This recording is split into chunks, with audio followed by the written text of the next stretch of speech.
Hello, adventurer. It's good to see you. You have made it to the morning grind.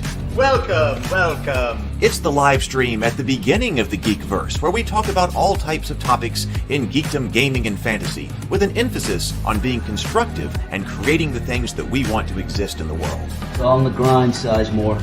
Can't be too fine, can't be too coarse. That's exactly right. There are a lot of adventures to be had today. Dungeons to explore and monsters to slay, and who knows what a random encounter might send our way. That's why we have to prepare, so settle in now for the morning grind with your favorite beverage in hand. Tea? Or maybe something a little stronger. I've got a few bottles of the old Wynyard left. Whatever you want. Pull up a chair. Dude. If you're feeling fancy, how about a cappuccino? Or a frappuccino? Or how about an espresso? Just tea, thank you. Sounds good to me, Gandalf. Whatever you want. I'm just glad you're here. Everyone is welcome. You can just watch if you want. You don't have to worship anything you don't want to worship. Thank you, Mike. But be forewarned. Sometimes we get really strange characters around here. Wait, what's that you say? Why can't you come and be a part of the stream? My wife would disown me. Oh no, I bet she'll be fine with it. Come on in. Am I scared for my safety? No. What are we supposed to do? Everybody do the secret handshake.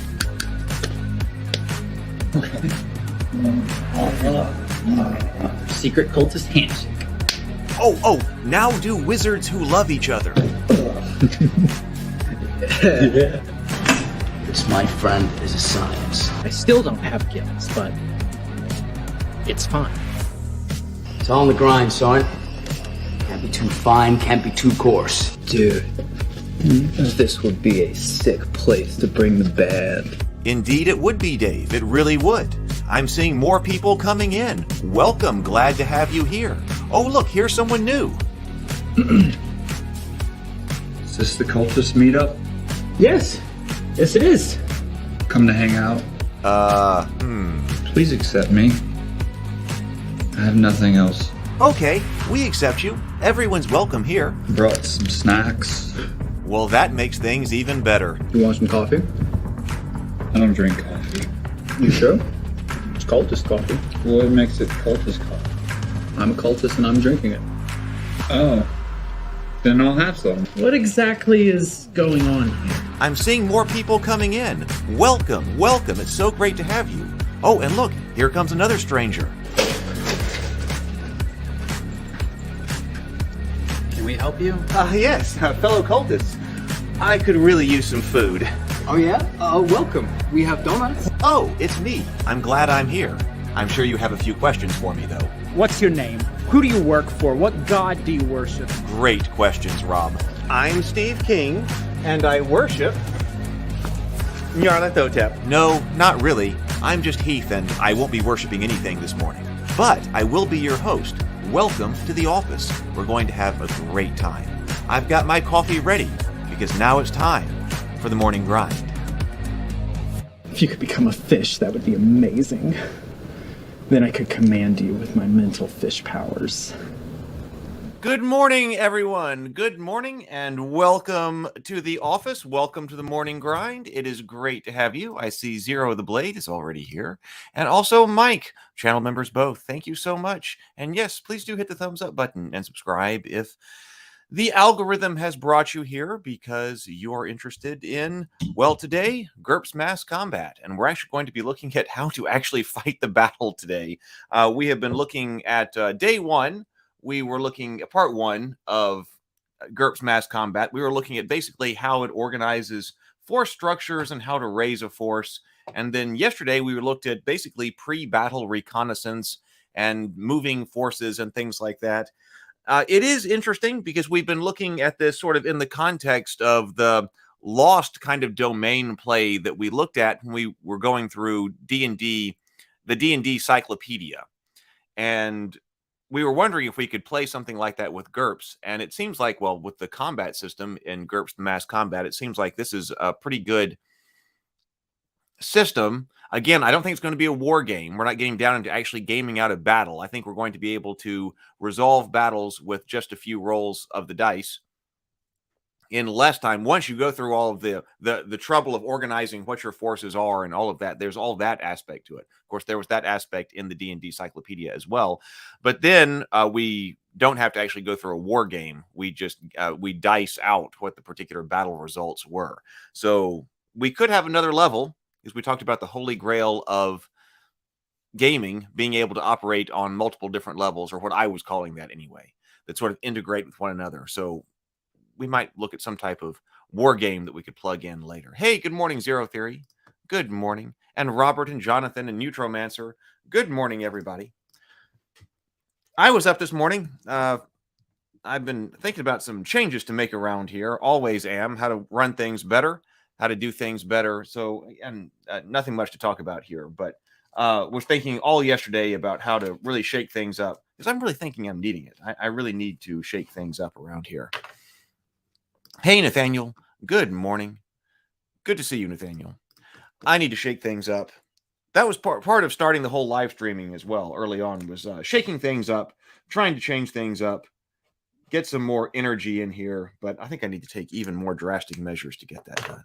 But I was working on some of the graphics for the interior of the Kickstarter page. For Goodnight Sword. Goodnight Sword is my children's book. Oh, I was about to post the link, but my computer just beach balled. Here we go. Goodnight Sword Kickstarter. I'm going to put that in the link to that in the chat. And then also I'll put the Ravenkeep Discord server as well if you are interested. So still looking at starting the Goodnight Sword Kickstarter shortly, but I want to get the interior finished. I got all the stuff written. I was just trying to make graphics and stuff. So Goodnight Sword, that's going to be the opportunity to get a hardback copy of the Goodnight Sword children's book, which is perfect for bedtime. And of course, is my takeoff on Goodnight Moon, which is exactly what I think people who are interested in fantasy and medieval stories would like to read their kids. So, all right. I didn't see a whole lot of news today. I was kind of glancing at that before all of this started, so I'm not sure what is going on. But again, so I don't think we have a news segment right now. But in the Ravenkeep Discord server, if you see something that we should discuss, then we should then drop it in there if you think it's something that's important to be brought to everyone's attention. Now, tonight, we do have a dinner and a board game. I'm going to have to stop everything that I'm doing at about 3 o'clock this afternoon, because I've got to prepare for dinner and a board game. So tonight, I'll be going into a Hero Quest dungeon again, doing one of the solo quests for the Barbarian Quest Pack. And I believe I'm starting that at 6:30 tonight. I believe that's 6:30 tonight, Central Time. So we had a great time last time. We had a great time. So if you were interested in Hero Quest and actual play, I highly recommend you check out last week's, check out tonight's. I can't believe it's already been another week. And then also, if you haven't looked at the conversation that Brianna, Doug, and I had about Sleeping Beauty and the movie Maleficent, that was fantastic. We had that last Tuesday, and I highly recommend that. Yetis are getting their hugs tonight. Yes, Zero Theory says Yetis are getting their hugs tonight. Hey, they can get one right now. Oh, it's time for a Yeti hug break. Yeti hug break, Yeti hug break. Everybody go hug yo Yeti and show yo Yeti some love. That will be happening again tonight. But also, like I said, we got in deep on Sleeping Beauty and Maleficent and their story structures and what they mean. We got deep into that. So I'm thinking about, I think I may have mentioned this before. I'm thinking about if I clip those, I might end up putting those clips on a different channel for just story analysis. But I haven't gotten around. There are other things to do, like the Kickstarter page, rather than clipping things right now. But that's possible. All right. Hey, let's take our sip. Here we go. Everybody got your favorite beverage with you? Let's take 2 deep breaths. Everybody together, 2 deep breaths. Full exhales, and then take a sip of your favorite beverage this morning. So here we go.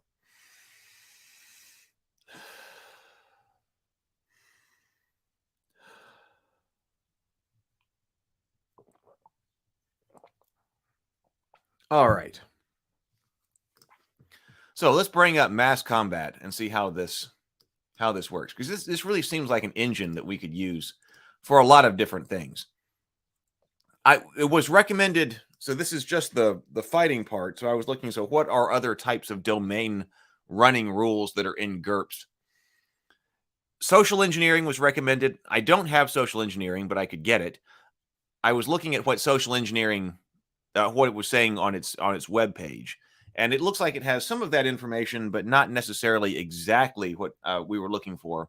Now, city stats, there is a GURPS book specifically on cities, so that might be it as well. So we will see if we choose to get into that. But this is about how we actually fight in GURPS mass combat. So let's see. This section briefly covers operational material that can precede a battle. Now, wait a minute. Intelligence, type of campaign. Oh, okay. So actually, this part we already looked at. Let me go up here to the table of contents and see where we were. So we looked at elements and forces. So that was building and maintaining, raising a force, the logistics force. The elements, so an element is the smallest part of a particular force or army that GURPS mass combat deals with. Generally, it's like 10 soldiers or something like that. Or in later tech levels, basically a squad. Is there really such thing as GURPS realm management? Is that real?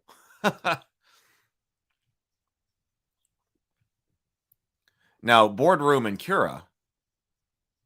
Yeah, that one's real. That one's right. So now I got to check.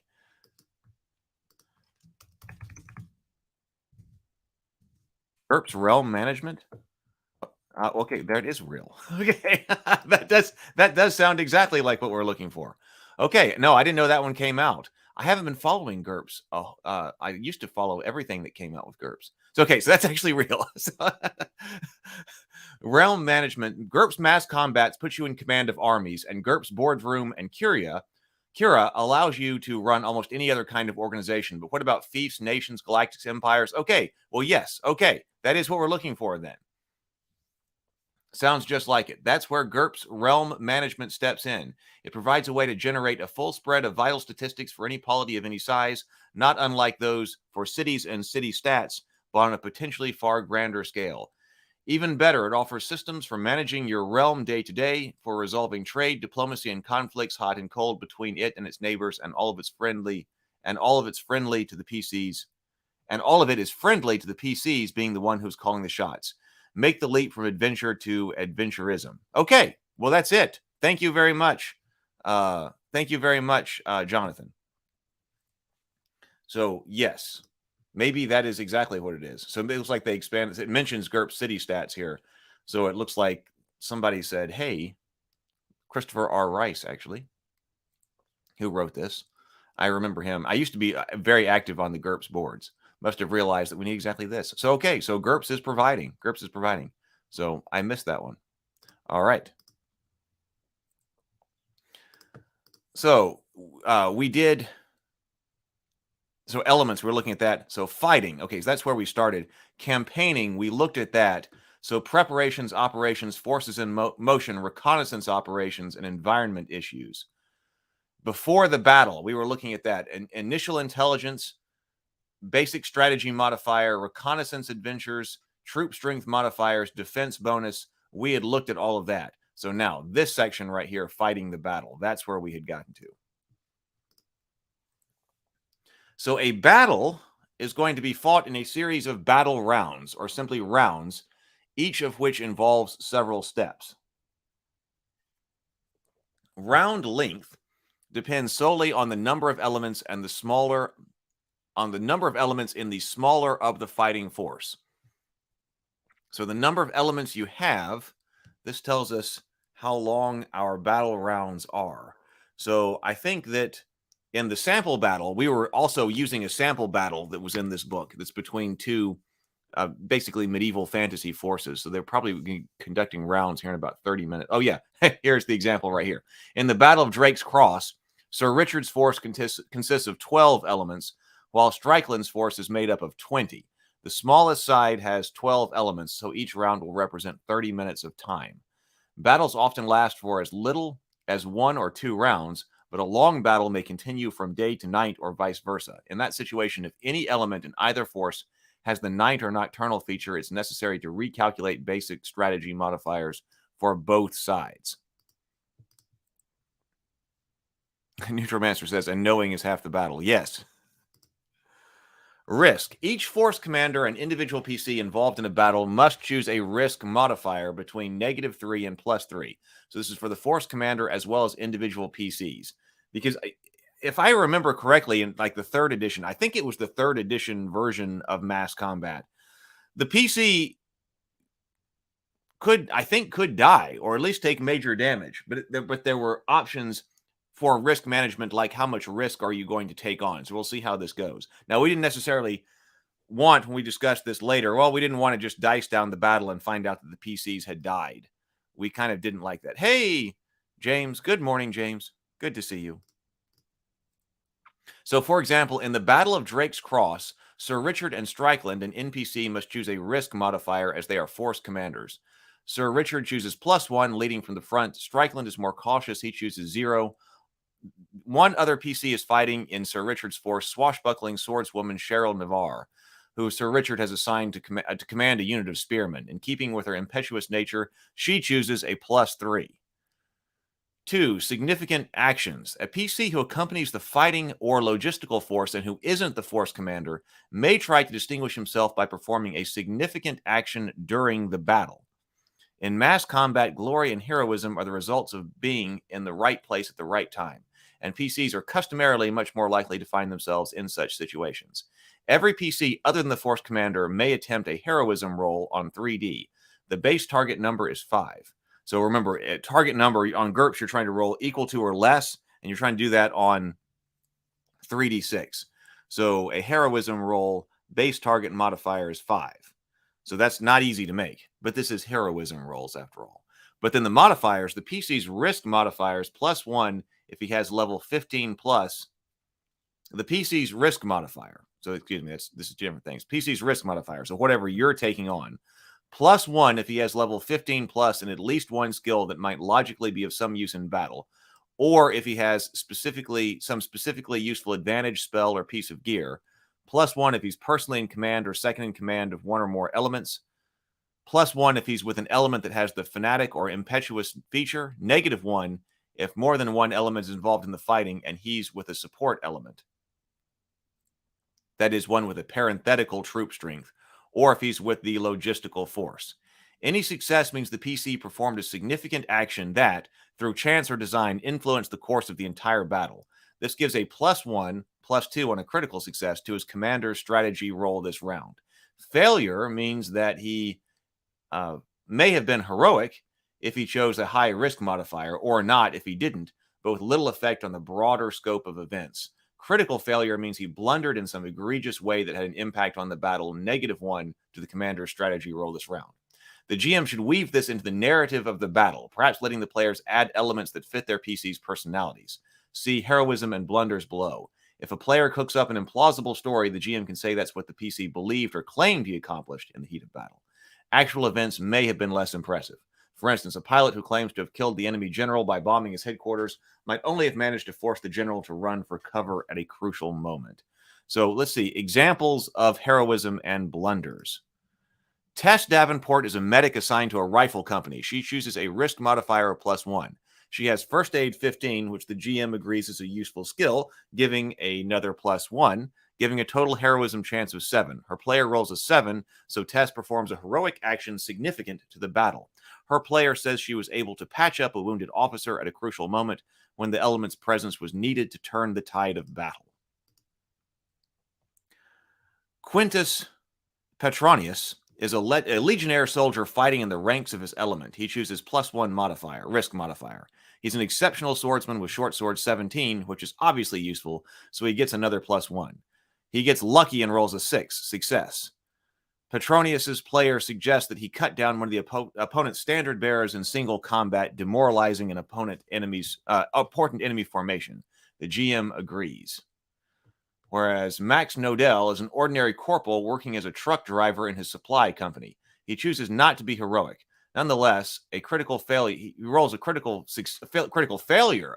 Critical failure and influences the battle the wrong way. Since his player can't think of anything, the GM rules that Max got lost and a much-needed ammunition convoy didn't reach a key forward battery in time, leaving it short of shells. The commander suffers a -1 strategy modifier, Max's blunder is never discussed. Okay, Corporal Norris is an assistant orderly in the Imperial Marines. He rolls an 18, critical failure. The player gets into the spirit of things and tells the GM that while delivering a thermos of hot coffee to General Morgan, he trips over a power cable and accidentally spills it all over her and the command APC's map display. The entire battle management system shuts out for 5 crucial minutes. -1 to strategy. So this is a way to get all of this, get the determine PC involvement without having to necessarily play out, without having to spend, because if you had, and this depends on what you want to do, of course, but if you spend an entire session playing out some significant role of the battle, well, have you saved any time? Guess it depends on what you want to do. So in our case, Cheryl Navarre chooses a risk modifier +3, taking a lot of chances. Her skill of broadsword 15 is obviously useful in battle and so adds a +1. She also commands an element of spearman, giving her a further +1. This raises her heroism chance of 5 to 10. She rolls a 9 on the first round. Success. Her player says that she leads her spearmen from the front, hacking and slashing a path through the enemy center, inspiring the rest of her troops to follow her. When the PCs describe their characters doing something especially cinematic or clever, the GM is encouraged to shift out of the battle rules for a few moments to resolve the situation. Imagine a war movie. The camera gives us sweeping shots of the battle and zooms in to focus on the main characters. It usually isn't necessary to go into great amount of detail, but the GM may require a couple of extra skill rolls or a few minutes of role-playing. That sounds like a good way to handle it. For example, the GM might give the PCs who's attempting a significant action several turns to accomplish some goal that he deems important. Kill the leader of the enemy unit, disable the crew of an artillery piece, capture the bridge of a ship, etc. If the PC accomplishes the task within the allotted time, his force commander gets a +1. Otherwise, no bonus. This approach replaces the misfortunes of war role on page 37 to 38 too, since it also allows for possible bad outcomes. See examples of heroism and blunder for some illustrations. So I think misfortunes of war. So 37 was what I was remembering. Misfortunes of war. Okay, I guess we will get there. But this system, so what are we saying? That this significant actions on the PC's part replaces misfortunes of role. Okay, so every round. Oh, James says, I was looking through GURPS World War II material last night, inspired by this Morning Grind series. I'm about to spend so much money. I don't know. I know that it exists, but I'm not sure that I've read GURPS World War II stuff. But Jonathan says the GURPS World War II stuff is so good, is pretty good. That's what I've heard.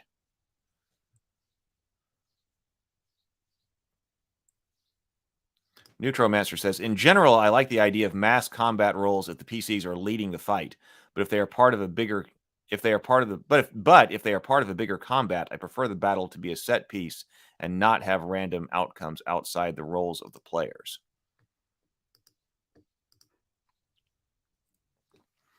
So every round, and so in our example battle, everything is happening in 30 minutes. Every round, each force commander secretly selects one battle strategy. Those are loosely grouped into 4 categories described under attack strategies, defense strategies, retreat strategies, and raid and skirmish strategies. If a commander feels that his side is losing and about to be wiped out, he should at least consider parley with a retreat strategy. The GM should try to ensure that both commanders choose based solely on the knowledge of enemy TS and force composition revealed during scouting. There may also be rules restrictions on commanders' options. See reconnaissance and battle strategy in special cases below.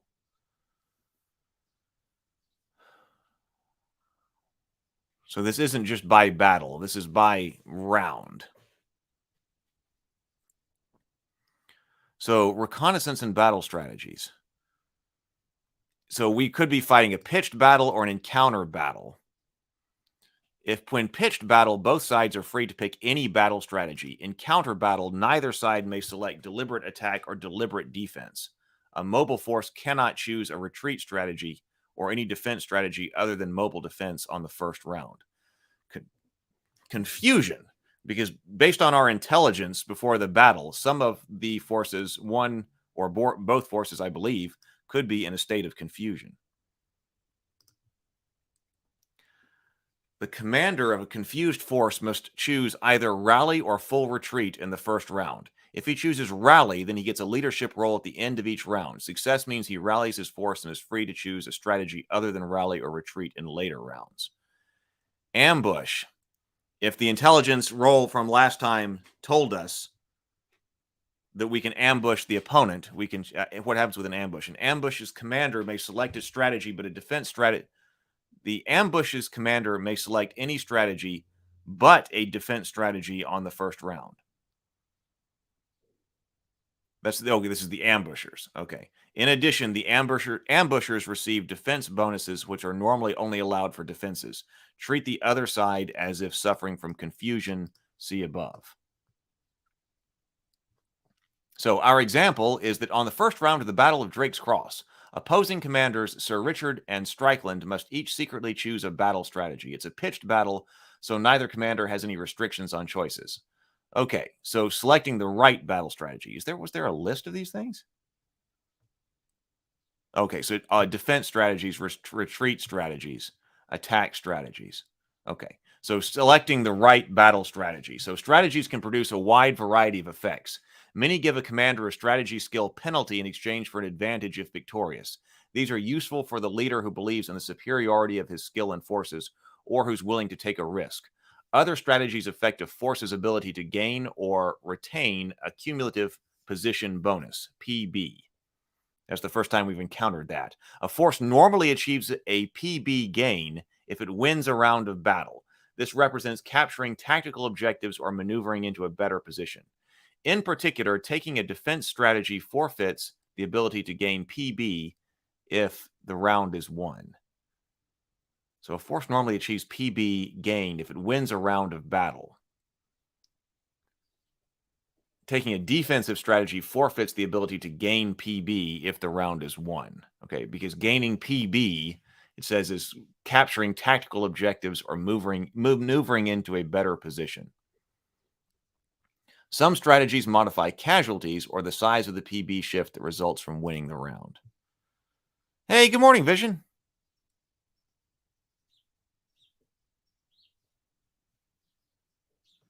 Good to see you.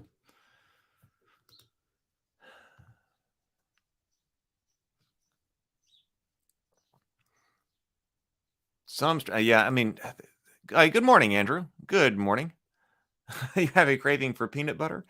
Yeah, when I'm going through this, I'm reminded about why I liked it so much. Like, there's the stuff that's got to be done to it. Like I said, putting together like your world book or your campaign book. Well, World War II, books like GURPS World War II does that, right? So you get all of the GURPS stuff, but then just stripped out everything you don't need for World War II, and then adding in all of the specifics about World War II. So that's probably a great book like that. Have we looked at GURPS Dungeon Fantasy on the Morning Grind yet? We might not have. Man, there's so many things to look at. I keep thinking, well, man, there are only a few more things like this. How many more RPGs can we do? But then there's always something else. So maybe we should look at the GURPS Dungeon Fantasy box, because I would like to run that. I've never gotten to run it. I brought it out and brought it to a few people. But we never, to show, but we never actually ran it. Everybody was like, no, I don't think so. The same kind of effect I have when I've got to bring out the Advanced Hero Quest.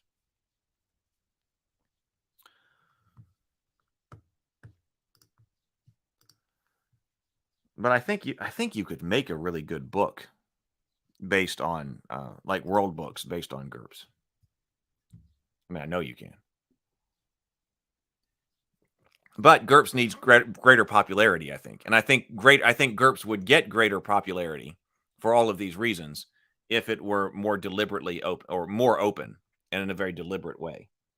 Because it should have been in a great position. If that were the case, it would have been in a great position to get the boost from the OGL debacle that so many other people got, right? I'm not sure that GURPS got that. I'm sure it got some, as people are just looking for other things. But GURPS should have been there. Some strategies modify casualties or the size of the PB shift that results from winning the round. So this position bonus, this may be like momentum because it's to gain or retain a cumulative position bonus. So once you start winning, maybe you keep winning. Add a few strategies give an extra bonus to the strategy roll conditional on achieving a particular type of special class superiority. This only applies if superiority was sufficient to give a bonus of +1 or better. So, for example, Sir Richard's player and the GM each secretly choose their first round strategies. Sir Richard is young but not reckless. He knows that Strickland must get past his force to beat him.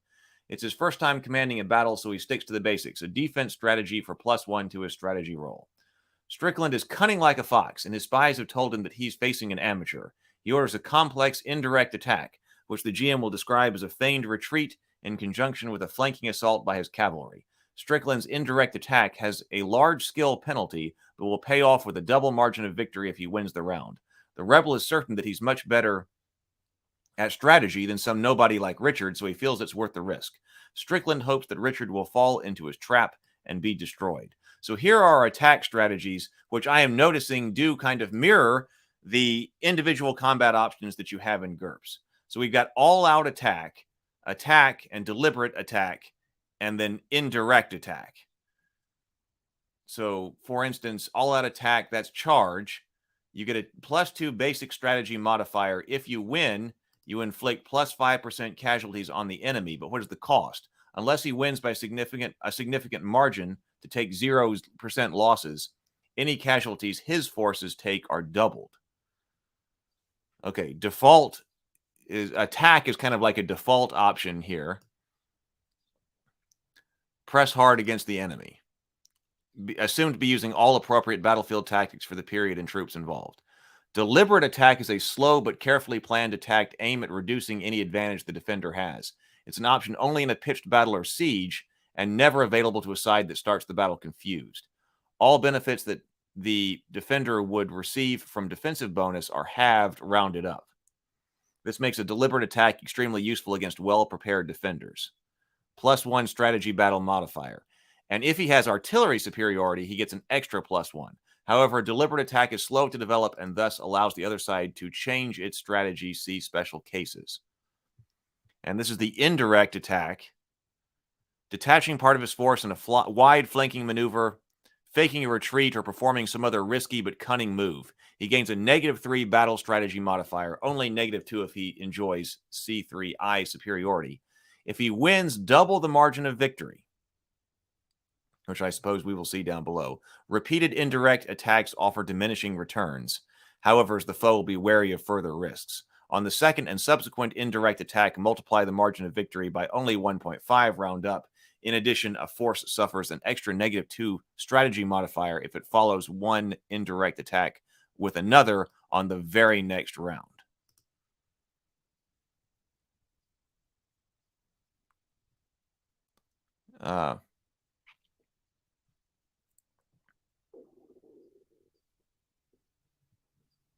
Yeah, see, Andrew says you need something quick nowadays. People get people hooked right away, often have a mix of experience and new people. Few new people want to wrestle with pages of rules. Yeah, which is why I think that, that GURPS, it does have the dungeon fantasy, which kind of does that. But you need, hey, you want to play X?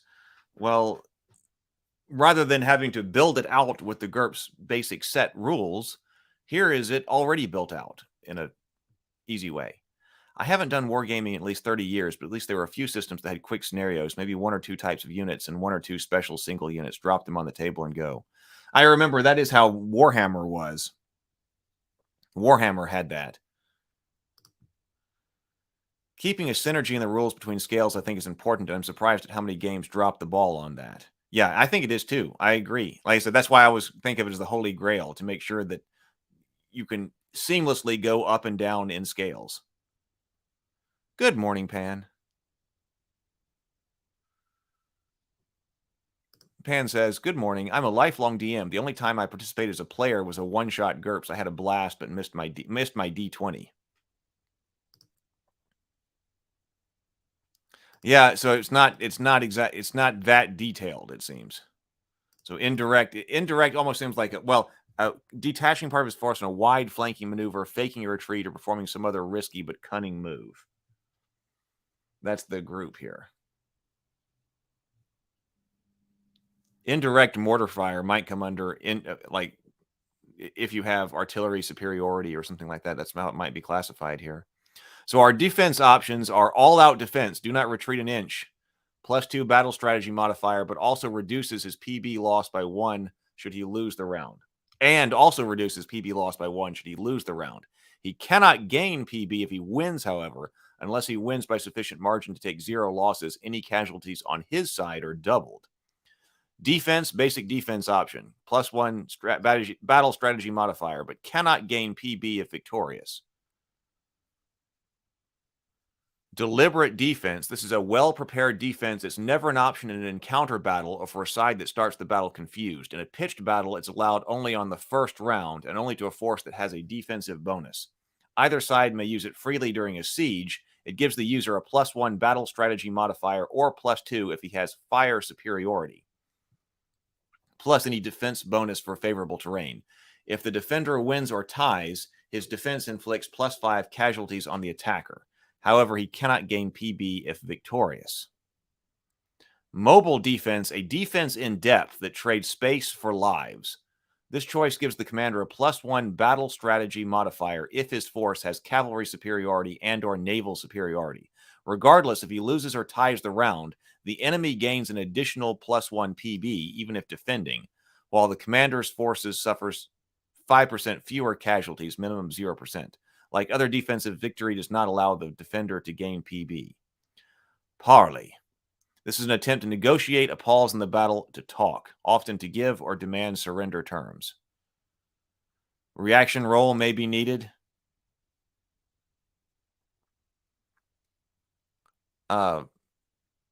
If you refuse the offer, the fight continues, and the side that has selected parley is assumed to have chosen defense instead, but with an extra -1 battle strategy modifier since the commander wasn't as focused on winning this round.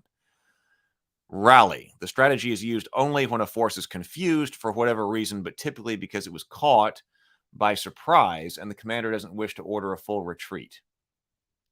-2 battle strategy modifier, but if his force survives the round, he may attempt a leadership role at -2 at the end of the round.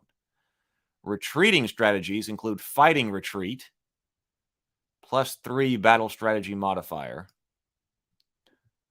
The enemy gains an extra +1 PB, and any casualties the retreating force sustains this round also applies to its logistics force. Win or lose, any casualties the enemy suffers are halved. Full retreat, withdraw as quickly as possible, +8 battle strategy modifier, and his force takes 10% fewer casualties than usual. But the casualties sustain both to fighting and logistics.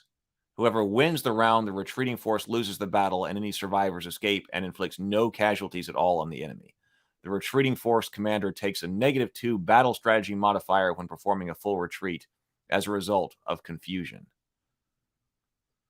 All right, we've got raiding and also skirmishing.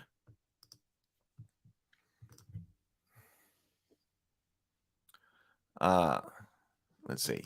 So raid. Hit the enemy hard, aiming to inflict losses or dislodge the foe rather than siege new ground. Add a +1 battle strategy for each air superiority, cavalry superiority, naval superiority, or recon superiority. A winning force can reduce the enemy PB but not gain PB for the raiding force. Skirmish. Exchange harassing fire on long range at long range, falling back if attacked. Okay. So special cases, deliberate strategies, and parleys. If one commander chooses any type of deliberate attack, deliberate defense, or parley while the other didn't, and in the case of parley refused to talk, the commander who chooses such a slow-moving strategy loses momentum. This permits his opponent to change his own strategy to something different immediately if he wishes. A commander with stubbornness likely won't change his mind, though. If one commander chooses parley and the other commander opts to accept, then the battle pauses while they talk. Don't bother with strategy rolls. Similarly, if both commanders choose parley, the battle halts for a round as the sides talk under a flag of truce.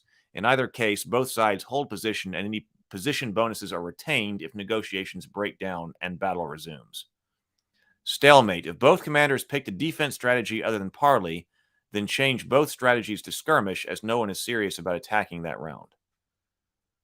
No battle. If both commanders picked a retreat strategy, or if one chose retreat and the other selected a defense strategy, the battle ends and the retreating force breaks contact and escape without casualties. Further contact requires further movement and reconnaissance. So, desperate strategy. Desperate times calls for desperate strategies. A commander whose force has suffered at least 25% or more casualties than the enemy may choose the desperate option in conjunction with any other strategy. This typically involves part of the force performing sacrificial operations to save the rest. The commander gives an additional +1 strategy modifier, but his side suffers an extra 10% casualties automatically, regardless of outcome. Moreover, misfortunes of war on his side are at +1, increasing the odds of disaster for this round. So what's happening in our battle example? After a few rounds of battle, things aren't going well for Strickland. His secret choice this round is parley, while Sir Richard chooses attack. They then reveal their strategies. Since Strickland selected parley, he has lost momentum. Sir Richard has a choice. If he wants to talk, he can agree to the parley, in which case the battle will pause while they meet. Alternatively, he can change his strategy. He takes Strickland's parley as a sign of weakness and orders all-out attack. This automatically switches Strickland's parley to a defense at an extra -1, as explained in the parley strategy. Did I miss some other example? I don't think I did.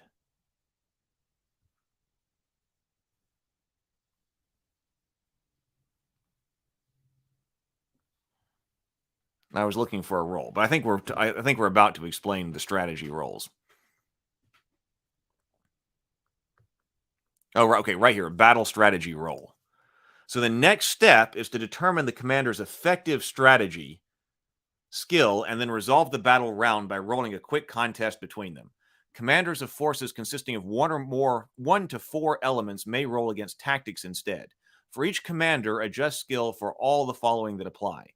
Basic strategy modifier adjusted for casualties. This always applies. We calculated basic strategy modifier, I think, yesterday. Defense bonus, if he has one and chooses the defense strategy. Risk modifier, modifiers for other PC significant actions. Battle strategy modifiers for his chosen strategy. Position bonus, if any, which I think we're going to be accumulating here. Special circumstance modifiers from -3 to +3 for any other factor the GM seems relevant. For brilliant or stupid plans, for instance, described by the commander's player. Then roll a quick contest of effective strategy skills between the commanders. So here is our example. So I figured that at the end, this is not actually one roll per battle. I guess this is one roll per round. So I think we were resolving the entire battle in the D&D Cyclopedia by just one roll. Here, we're going through different rounds of battle. So we do have more detail here.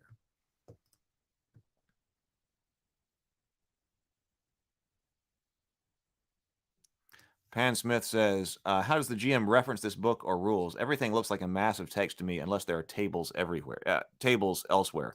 In the case of this book, so we are on battle strategy roll. In the case of this book, there are Appendix B, tables. So if you are looking for your tables, this book does have all of the tables extracted and put in the appendix right here. I like that picture. So this one does have tables in it.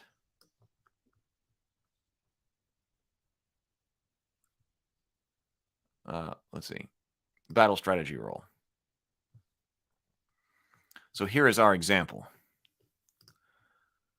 In the first round of Battle of Drake's Cross, Sir Richard's basic strategy modifier is 0. We add his +1 risk modifier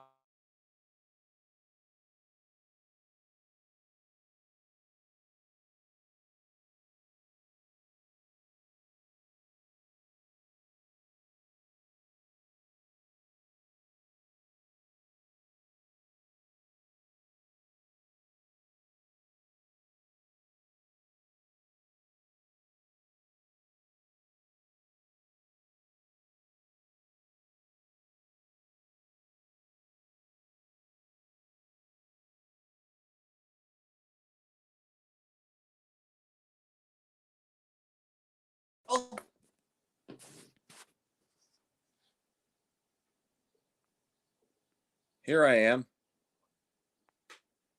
Can you hear me? Well, I don't really know. You know how I've been saying that I've had computer problems the last few days? I used to never have any kind of problems with a Mac whatsoever like this. And all of a sudden I had the green screen of death over here on the Mac. And I'm completely, so I pulled up my laptop, not my laptop, my iPad. Because all of a sudden my Mac went green screen of death. I'm not happy about this.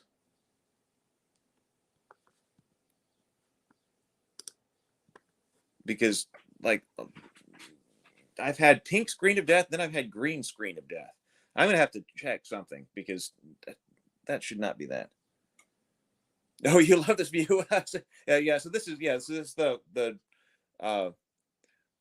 different kind of look of the office. Yeah, that's why I built this background. I mean, I did the entire house intending to do streaming and stuff like that. Yeah, I hope it's not. I'm gonna have to, man, I don't want to have to do computer maintenance and repair all day, but I guess I have to. Let me see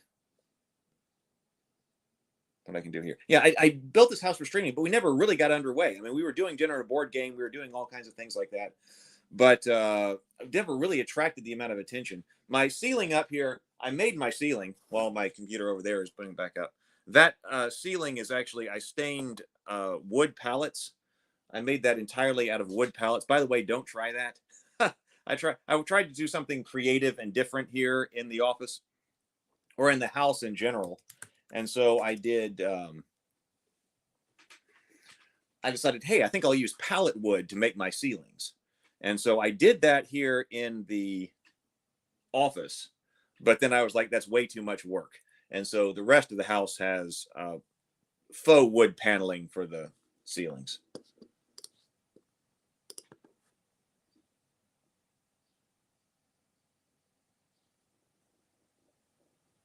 No, it's not a common thing. Yeah, it is kind of a behind the scenes look. So this wood back here is actually also reclaimed wood. The dark wood back here is reclaimed wood, actually from a friend of mine. You know, Brian Colin, who does the Vast Grim RPG. We've looked at his RPG. He actually tore off all of the roof. Tore all this wood off the roof of his house. When he got a new roof put on his house, he had all of this great wood. So I went over to his house and picked up all of this great looking wood. So this used to be Brian's ceiling, Brian's roof. You're working on, see, I made the mistake of living, I'm trying to pull it back up my main computer. I made the mistake of trying to live in my house while I renovated it, because this house was your classic grandmother's house, like country grandmother's house. In fact, I had everything necessary in this house to actually be a country grandmother because I bought it like just as is. Like all of her clothes were still in here. Like there were still even clothes in the washer and dryer. And her family was just selling it. She had passed away, and so her family was just selling the whole house. So this was like a classic country grandmother's house, and I completely gutted everything in the house. There is nothing in the house that is the same except for the shower. I did the shower that was here is still in the house. I think that's it. Everything else that's the interior of the house has been changed. And so part of it was making this background here in the office. And then putting in the dungeon over there. There's a video on YouTube where I show how I knocked out a hole in the wall in the back of the house and made the dungeon studio. So yeah, I don't envy you. The next time I do this vision, I really hope to only make one more major move, and that's part of the things I was talking about.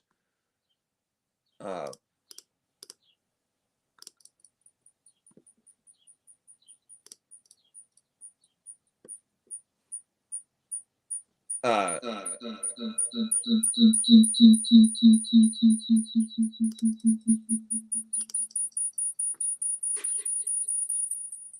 on.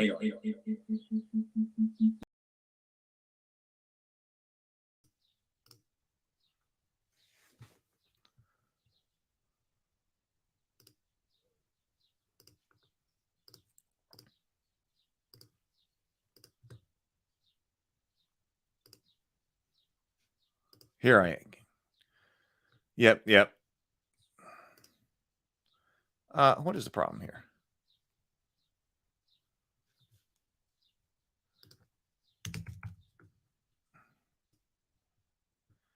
Hang on.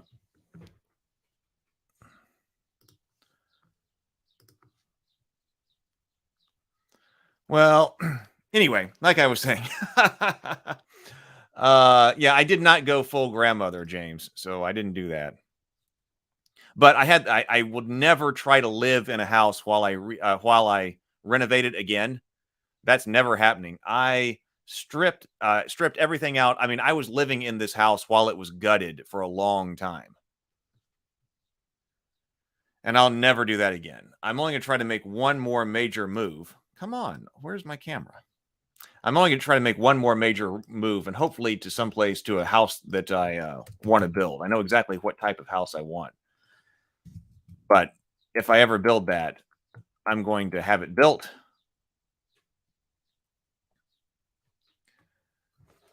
And then move into it as soon as it is completely finished. And not going to live in it while somebody is trying to build it.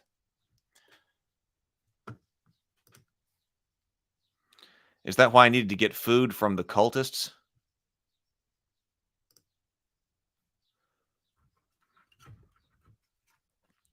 Let me just go to this camera. Man, we are janky today. But let me, I'll pull up. So, like I was saying, I don't envy you on renovating. I hope you're not trying to live in the house while you're renovating.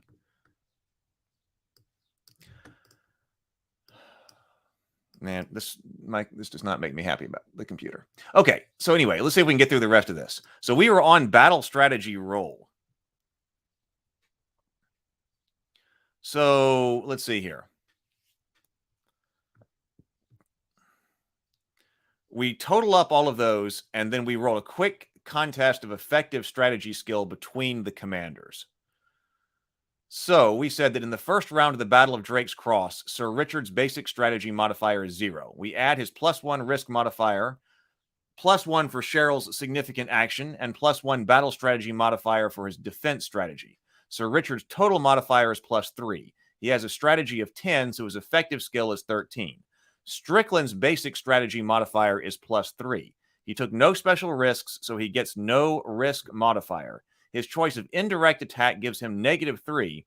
It would have been only -2 if he had C3I superiority, but he doesn't. Strickland's total modifier is 0. Strickland has strategy 12, so that's his effective skill. So we're actually going to be rolling at 12 and 13. So in a contest of skills like that, you roll, and you're looking to beat. Obviously, if you're the one who succeeds your roll, the other person fails, you win, obviously. And if both of you succeed, you're looking to succeed by the most.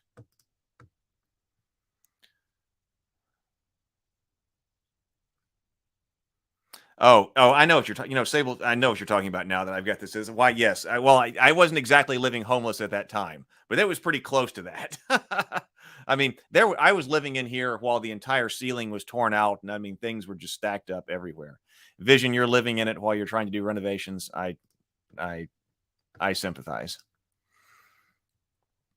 So, winning the contest strategy. The force whose commander won the quick contest of strategy wins the battle round. The commander's margin of victory determines how decisive the round was. Look up the margin on the battle results table and find the casualties on each side. In addition, if the winner chooses to make an attack strategy, he also gains or increases position bonus or reduces his foe's position bonus. This represents successfully achieving objectives or pushing back the enemy. So here's our margin. margin of victory on that quick contest roll. And that, okay, we got winners casualties and losers casualties, and then winners PB shift, only if attacking. You can lose a lot depending on your margin of victory. So margin of victory or loss. Losers casualties anywhere from 10% to 40%. Winners casualties much less, 10% and 5%. So all right. So Richard's player rolls a 9 against an effective strategy roll of 13, succeeding by 4. Strickland rolls an 11 against an effective skill of 12, succeeding by 1. So, okay, so Richard's effective skill of 13, he rolled a 9. So that's a success by 4. Strickland rolls an 11 against his effective skill of 12, succeeding by 1. Thus, Richard wins by 3. His force inflicts, so here or up on this line, his force inflicts 15% casualties and takes 10% casualties. A win by 1 to 3 would have given the attacker +1 PB, but since Richard chose a defense strategy, his force cannot gain PB this round. Had Richard rolled a 13 and Strickland a 9, Strickland would have won by 3 instead. Strickland's margin would have doubled to 6 due to his indirect attack. Thus, he would have inflicted 20% casualties on Richard's force while taking just 10% and gained +2 PB. Unfortunately for his ambitions, he gambled and lost.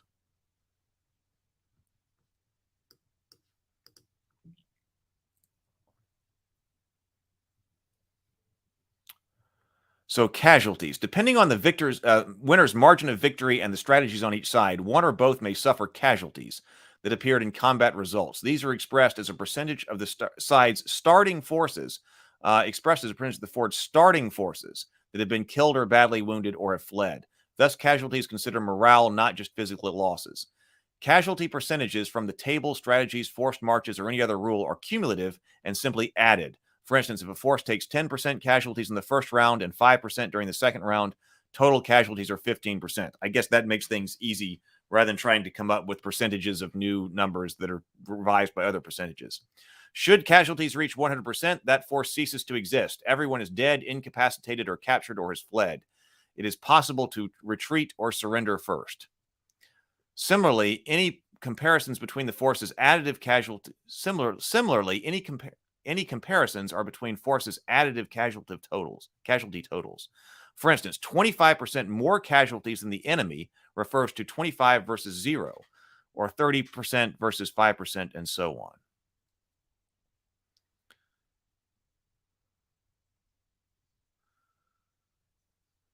Victory, if either side, over here. So, effect on combat. Don't reduce TS for casualties during the battle. Do that after the battle ends. During the battle, I guess that keeps you also from having to recalculate stuff all the time. In GURPS, it kind of does the same thing. So that's also kind of scaling our, or keeping our rules somewhat consistent.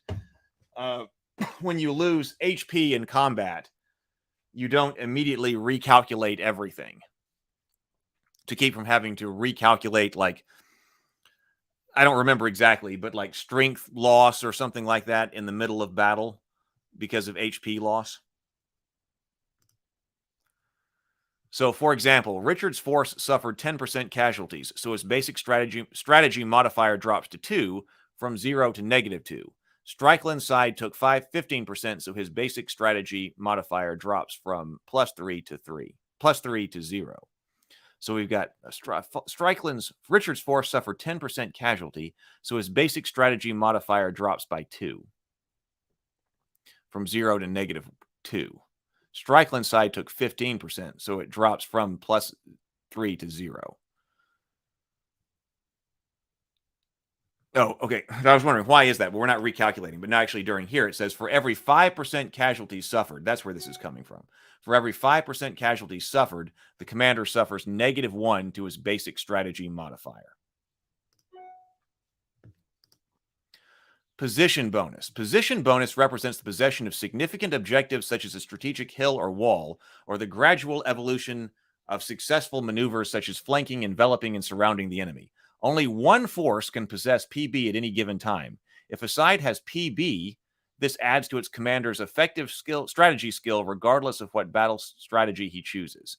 What are we thinking about this? So this is definitely, I mean, not a whole war game, but it's also a lot more than the D&D Cyclopedia had, since we're going round to round. So we do get a lot more battle detail.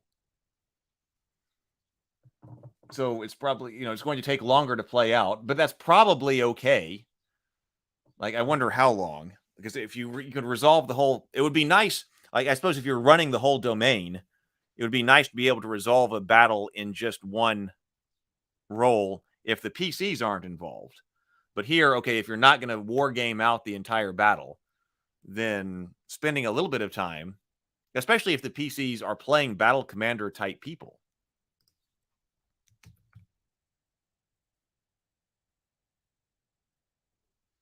They would, probably want to be involved in it. So this provides more there without still having to plot things out on paper and coming up with where are the strategic hills or walls and stuff like that. So it seems like you could play this very much as still kind of theater of the mind kinds of stuff. The only time it's kind of said to zoom in was on if the PCs were trying some heroic action. Sable Phoenix says, this seems more complicated, but also somehow more straightforward than the BCMI approach. Hard to say why, since I've never used either. BECMI approach. Yeah, maybe it's because we were specifically trying to figure out what was going on with like every soldier and what the rank of their officers were and all of that, or the level of their officers and all that kind of stuff, only to ultimately have one role that resolves the battle. This one has more detail in the force. Well, it's hard to say it has more. I guess it does have more detail in the force composition because they're more like tags about different things that elements can do. I mean, the D&D Cyclopedia was pretty detailed because it was keeping track of like soldier by soldier. Yeah, the basic, the rural cyclopedia. Yeah, that's the basic expert something immortal that I always forget the acronym, but I remember what the acronym is now. James says, I was using the word comprehensive. It covers more, but isn't necessarily more complicated. So, okay, so unlike defense bonus, PB may go up or down each round as detailed below. A winning force that chooses an attack strategy gains a favorable PB shift as indicated in the combat table. A winning force that picked raid might cause a PB shift under certain circumstances. A side that selected a defense or retreat strategy or skirmish never enjoys a favorable PB shift for winners, though it retains any PB it already had. Adjustments to PB are cumulative from round to round. Winning with an attack strategy. If the loser has no PB, the winner gains the entire PB shift indicated on combat results table. If the loser has PB, subtract the PB shift from the first. So we are doing this like a pendulum here. And if that would reduce the loser's PB below 0, read the residue as the winner's PB instead. For instance, if the attacker's margin of victory is 5, he gets a +2 shift. If the loser has +1 PB, this becomes 0, and the winner now has 1. Yep, so this is swinging the pendulum. Okay, special rules for raids. So now here is the misfortunes of war. Battle inevitably brings random dangers, stray arrows, bursting shells, exploding ammo, stampeding men and beasts. Many commander has been cut down at the pinnacle of his success. To simulate such outcomes, at the end of every round, the GM makes a misfortunes of war roll for each commander and the PC involved in the battle to see if they were injured. He may also choose to roll for, or simply determine by fiat, the fate of any significant NPC who isn't in command. Should either commander be incapacitated, his side will have to choose his replacement. This is different than the 3rd edition in this way. The 3rd edition rules. Because actually, we didn't really see anything when we were talking about risk up there, unless we're going to get to it. Casualties and PCs are major NPCs. Well, this says casualties don't affect the PCs. Misfortunes of war rolls determine their fate. Oh, okay. If a PC's unit is wiped out completely, a PC who doesn't suffer misfortune gets away somehow. The GM may extend this benefit to important NPCs too. Okay. To simulate such outcomes, at the end of every round, the GM makes a Misfortunes of War roll for each commander and PC involved in the battle to see if they were injured. He may also choose to roll for or simply determine by fiat. Okay. The chance of an individual getting hurt depends on the casualties his side took during the round. This gives his base misfortunes chance. Casualties 5%, 10 to 15, 20 to 25%. So remember, this is a number that you've got to roll equal to or less than with 3d6. Modifiers. The character's risk modifier, +1 if his side used a desperate strategy, +1 if he's with an element that has the fanatic or impetuous feature, -1 if more than one element is involved in the fighting and he's with a support element, or if he's with the logistic force. If a combatant's Misfortunes of War fails, that is, the roll comes up greater than his modified misfortunes chance, he escapes intact. Any success means he's injured or captured. Ordinary success means 2d, and this is all d6s, 2d6 -1 HP of injury. Critical success means he may either surrender or suffer 6d HP of critical injury, his choice. Critical success, which means, so like you're rolling basically a 3 on 3d6. On this roll, you either surrender or suffer 6d HP. But the normal man in GURPS, the normal man only has 10 hit points. So 6d is a lot. Surrender or suffer 6d HP. Your choice before rolling for injury. Someone reduced to 0 or fewer hit points, but not actually killed, may be left for dead, brought back by his comrades, or possibly captured. The GM should decide this based on which side won the battle this round. If the force's commander becomes a casualty, the person who is next in command must take an immediate leadership role. Success means he's able to avert panic. Failure means the force is immediately confused, and the new commander's battle strategy the next round must either be rally or full retreat. The GM can always rule that someone is immune to these risks if he's sufficiently well protected that none of the random hazards of battlefield could harm him. For instance, a super with DR40 or an insubstantial ghost wouldn't likely be injured on a tech level 2 battlefield. For everyone else, though, roll the dice. So here's our example. In the first round of Battle of Drake's Cross, the GM must make 3 Misfortunes of War rolls.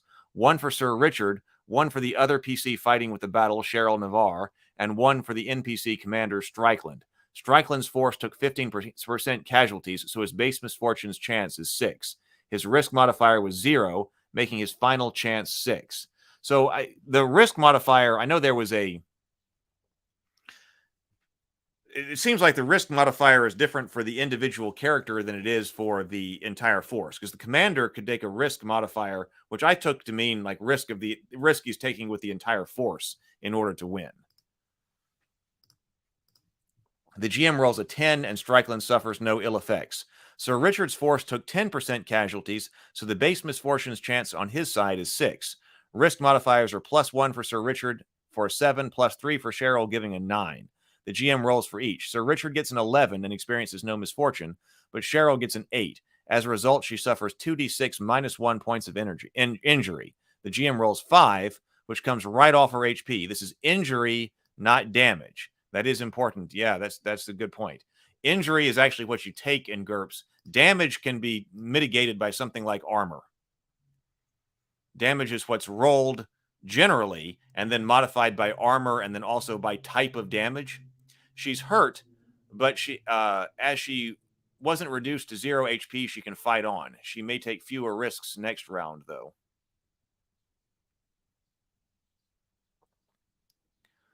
If either side reaches 100% casualties, the battle is over automatically. Remember that casualties represent troops who ran away as well as those who died. It is possible for both sides to take 100% casualties. Otherwise, victory occurs when one side retreats while the other doesn't. The winner normally has possession of the field of battle, including any objectives being fought over. The loser retreats off the field, back the way they came if they were mobile. The victory hasn't ended yet. Victory hasn't occurred. Fight another round. So in the first round of Battle of Drake's Cross ended in a slight advantage for Richard. However, Strickland's higher strategy skill and TS superiority could still give him the edge. The battle lasts for 3 more rounds. Sir Richard goes on the offense and ties the second round. then decisively wins the third. Faced with heavy casualties and Richard's mounting PB, Strickland chooses to parley, which Richard rejects, launching an all-out attack and crushing his enemy, and also causing Strickland to fall unconscious thanks to a misfortunes of war roll. Ultimately, Strickland's force suffers a cumulative casualty total of 100%, which the GM decides is partly due to the cowardly orcs fleeing. Richard's side takes only 35%. Richard is the clear victor. So we do have rules for pursuing a retreating force. If the loser voluntarily retreats with some forces intact, the winning commander makes a leadership roll. If he's successful, he gets to control his forces and may choose one of the options listed below. Pursue, otherwise roll 1d6 for the force's reaction. Pursue, hold the line. Pursue or hold the line. It's like running down the routing foes. After the battle, compute casualties, it looks like. So the winning side's casualties are automatically halved after the battle. The winning side's casualties are automatically halved after the battle, rounding down to the nearest 5%. This represents recovery and repair of damaged vehicles, healing of the walking wounded, and rallying the scattered elements. Sir Richard's force suffers 35% losses. Since his side won, this is reduced to 17.5% after the battle, which rounds down to 15. The losing side doesn't recover casualties. Assume that half the dead are dead or dying. The rest flee, surrender in a siege, abandon their equipment, no longer count as troops. For fanatical elements, things like robots and zombies, assume that all casualties are wiped out. Example, Strickland's force took 100% losses. Half are dead or dying. The other run for their lives, their morale shattered. Should both sides simultaneously suffer 100% casualties, use the rules under the winning side for both of them. Over the next few hours, the two forces will reform several miles apart as the scattered survivors rally. So the rules for casualties are deliberately simplified to permit fighting multiple battles in succession. Detailed calculations are deferred until the series of battle is over. After making adjustments noted above, apply the final casualty percentage to the total TS of the entire force, rounding all losses up. For game purposes, assume that every element is reduced by this percentage across the board, and likewise that losses are divided evenly among the force's units, although the GM is free to rule otherwise. So Sir Richard's force took 15% casualties after halving for victory. For a TS 75.5 force, 15 losses leave him at a TS of 64. Realistically, it's likely that some elements will be wiped out while others are unaffected. The GM may select elements whose individual TS equals or exceeds a total TS losses and remove them if he prefers. We do have rules for the running over the logistical force here. Loot. Many military units, not just mercenaries, depend largely upon plunder to make life worthwhile. Sable Phoenix says, I think the last line of this book should be, you're going to want a spreadsheet. Probably so.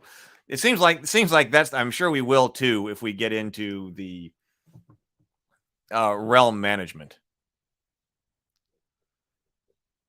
It takes 30 minutes to loot a battlefield of 1 to 9 elements fought there. Double this for every 10-fold increase in elements involved.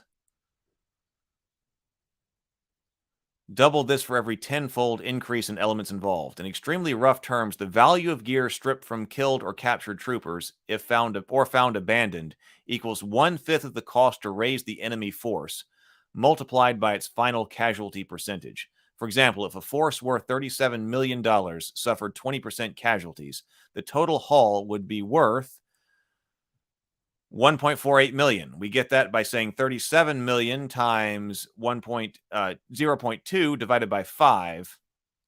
It would sell for less, perhaps only 20% of that amount in cash, but to an army, most of all the salvage would be useful. For the purpose of this rule, treat an element that surrenders as having suffered 100% losses. The survivors of such an element might be valuable too. Keep reading. Captives. Some cultures, such as feudal Japan, don't make a practice of looting the battlefield, though many took trophies, such as heads from their dead enemies. Battlefields were often looted by the locality's poor, bandits and peasants, before relatives of the dead could make arrangements for burial. Sometimes such scavengers can be found soldiers but also found soldiers. Sometimes such scavengers also found soldiers who had been left for dead by the comrades or enemy alike. In that case, make a reaction roll. Depending on the outcome, the looter might kill the warrior, ignore him, or nurse him back to health. But especially in aristocratic societies, it was often profitable to take a noble foe as prisoner rather than slay him outright. This wasn't universal. Fallen lords were sometimes executed, held hostage in return for relatives' good behavior, or locked away for some other fate. And in places where slavery was practiced, even ordinary troops might be valuable alive. Slave or ransom prices don't depend on the cost to raise or maintain an element. Instead, estimate the number of captives by multiplying the number of captured, usually surrendered elements by the number of people in them. Typically 10, but this can vary from hundreds for a ship to a single hero or an aircraft pilot. To reduce this by the force's casualty percentage. Ransom may be hundreds or thousands of dollars for a knight or nobleman. For others, see slaves on basic page 158.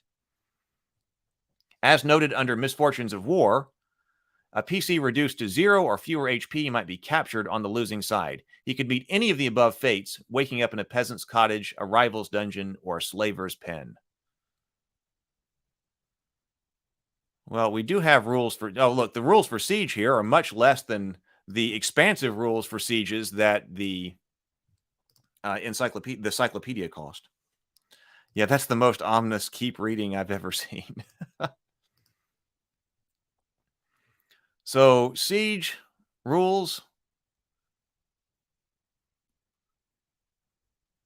We've got fortress defensive bonuses here this time. I don't know. So we got a couple extra amphibious assaults are covered as a special situation. So are naval battles. Three-sided battles. Battles with 3 or more sides can be fun, but introduce significant complexity. So we have a quick and dirty solution. Three forces, 2 cooperating loosely, or 3 mutually hostile forces. But I mean, that's going to be comparatively rare.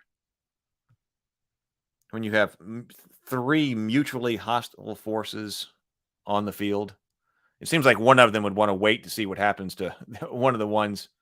Let them fight it out, then fight the winner. Subordinate commands. Weapons of mass destruction. GURPS isn't a war game. Nuclear, chemical, and similar horrible, deadly weapons should be major plot devices in the RPG. The following are some suggestions for integrating them into mass combat if the GM desires. Chemical weapons. At tech level 6+, assume that elements with basic or better equipment quality have countermeasures appropriate to their tech level.